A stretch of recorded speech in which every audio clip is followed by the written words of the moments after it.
On December 23, 2023, a family gathered at Stone Oak Methodist Hospital in San Antonio.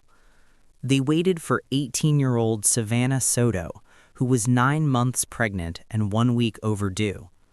Her induction was scheduled for 6:30 a.m. Excitement filled the room, but Savannah never arrived. Neither did her boyfriend, Matthew Guerra. Phone calls went unanswered. The clock kept moving. By noon, confusion had taken hold. By evening, fear had replaced hope entirely. Police conducted a welfare check at the couple's apartment on Graham Road. Inside, a single candle still burned on the kitchen counter. Purses hung neatly on the bedroom wall. The closet remained organized. Nothing appeared disturbed. It looked as though Savannah and Matthew had stepped out for just a few minutes. They intended to return. But 3 days passed. Christmas arrived and left. The candle eventually died. So had the young family. On December 26th, a resident spotted a silver Kia Optima in the back corner of a parking lot on Danny Kaye Drive. The car matched the description from the missing persons alert. Family members arrived before officers. Through the passenger window, they saw Savannah. She was upright, but clearly deceased. Matthew lay in the back seat. Both had suffered gunshot wounds to the head. A baby's car seat rested on Savannah's lap. Medical examiners later determined that Matthew's wound was a contact shot.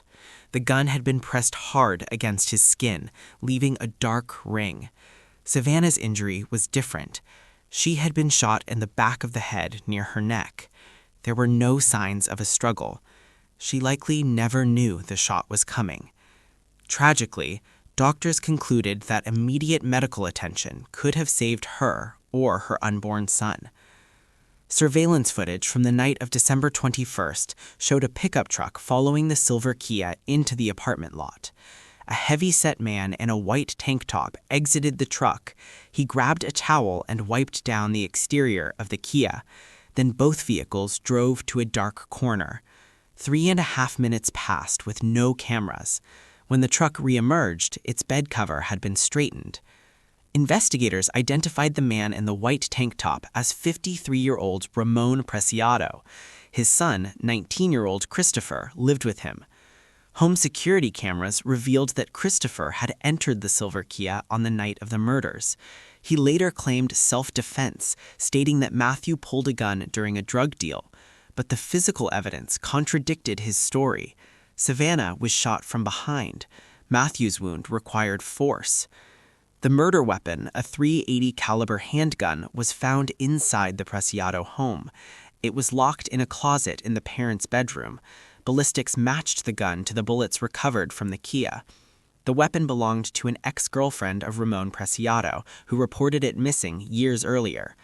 Christopher's stepmother, Myrta Romanos, produced the key only after officers threatened to break down the door. In the days following the murders, Christopher's text messages showed desperation for money. He offered 2 rings as collateral to an associate. One ring was engraved with $10,000 gold. The other featured a large ruby. After the killings, those rings were sold to a pawn shop for $300. Investigators recovered them and confirmed they belonged to Matthew Guerra. A neighbor also found blood-stained cash on the Preciado driveway.